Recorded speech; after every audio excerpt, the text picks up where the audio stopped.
Okay, so picture this. I'm in the shower. It's 2 p.m. on a Wednesday. I haven't eaten, I haven't slept. I'm crying, but like sexy crying, you know? And I whisper to myself, I think I just got emotionally hit by a bus driven by my own brain. Yeah, that's when I realized I was burnt the hell out. Mentally, emotionally, existentially. I wasn't tired, I was cosmically exhausted. So, naturally, I made a spreadsheet. Today, we're talking about the 7 habits that saved my crispy little brain from turning into emotional jerky. Because burnout isn't just being tired, it's your soul calling in sick with no intention of returning. Let's go. The breakdown, what happened? So here's what happened.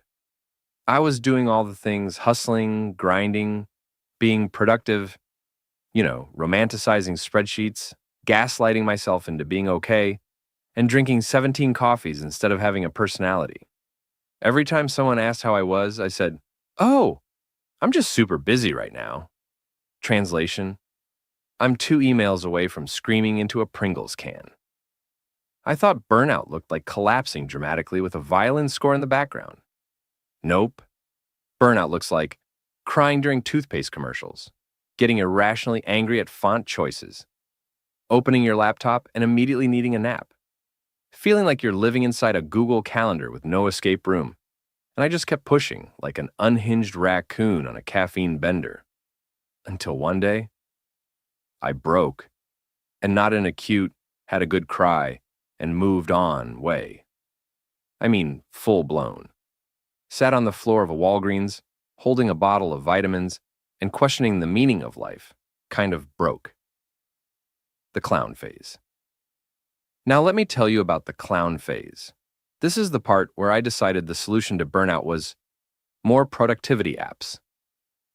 I downloaded 6 to-do list apps, created a Notion dashboard with color-coded trauma, and convinced myself that if I just organized my existential crisis, it would disappear.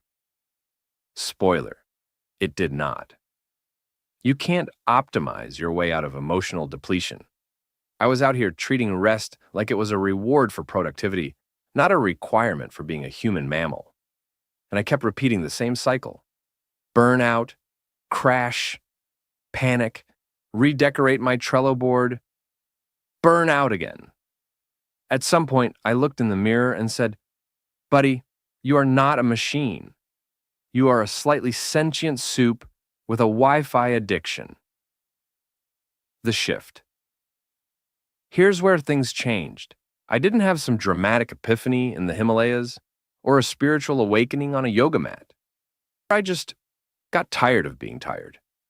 You know when you hit that level of burnout where even your burnout is tired? Like, your anxiety tries to show up and even it's like, "Girl, I'm clocking out." That's when I realized I needed habits, not hacks, not routines so aesthetic they qualify as Instagram art. Just habits that kept me from emotionally combusting every 6 business days. So I built 7 habits. They're not cute, they're not revolutionary, but they saved my brain. And now they're going to save yours. Let's go. 1. The morning nope list. Forget your to-do list. Start with your nope list. This is a list of things I will not do today for the sake of my mental health.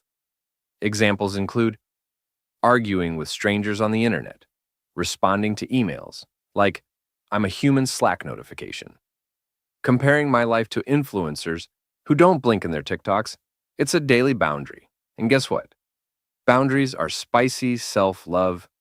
Viral. Quote number 1, sometimes protecting your peace looks like ghosting your own expectations. 2, the I am a potato hour. Every day I give myself 1 guilt-free hour to be a sentient potato. No productivity, no content, no pressure, just vibes. I can lay on the floor. I can stare at the ceiling. I can listen to sad girl music and pretend I'm in a movie montage. The goal? Let my brain exist without a purpose. Because rest isn't earned, it's required maintenance for the soul. And no, scrolling TikTok for 3 hours doesn't count. That's like trying to hydrate with soda. Fun? Yes. Refreshing? Hell no. 3. The 5-minute trash reset. You know what's surprisingly healing? Cleaning one tiny thing when everything feels out of control. Not the whole house, not your life. Just one drawer, or one surface, or your crusty inbox. I call it the trash reset. It's my way of reminding myself, hey, you can still make a dent. You're not entirely failing. And sometimes, picking up laundry is easier than picking up your life. Start small. Small is holy. Fourth, scheduled delusions. Listen to me carefully. Schedule something. Dumb. I'm talking full-blown delusional joy.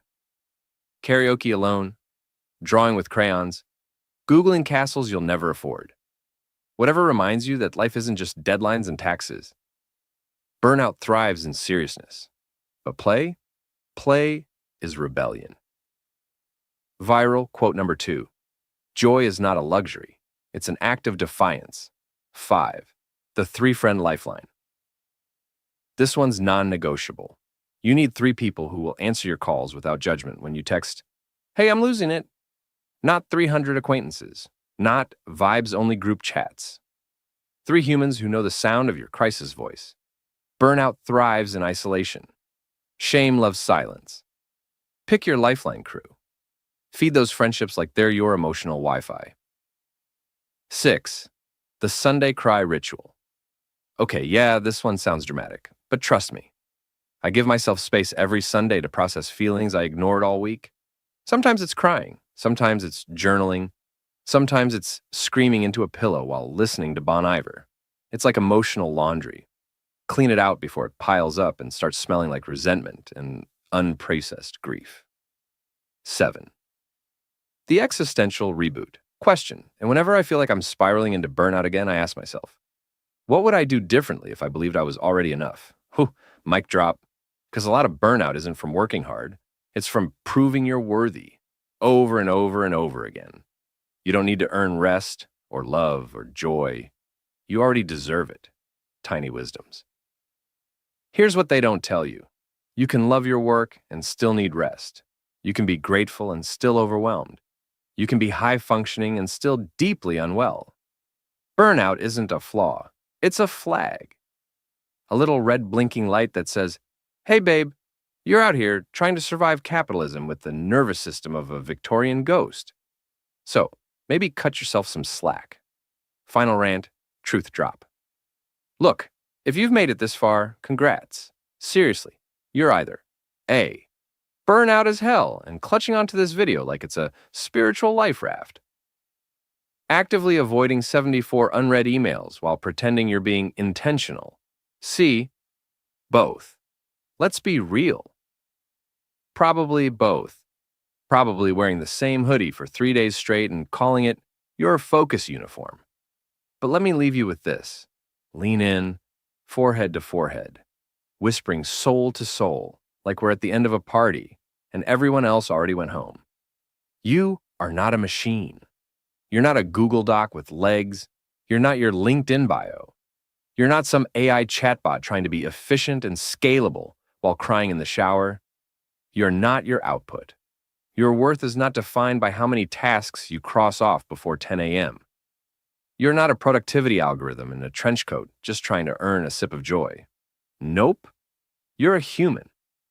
A gloriously messy, occasionally unhinged, deeply feeling creature made of snacks and stardust. You cry at random songs. You laugh too loud at dumb memes. You spiral at 2 a.m. and come back swinging at 2:07. And that's beautiful. Because guess what? You're allowed to rest. You're allowed to be nothing for a while. You're allowed to do the radical, rebellious, terrifying thing of not trying so hard all the damn time.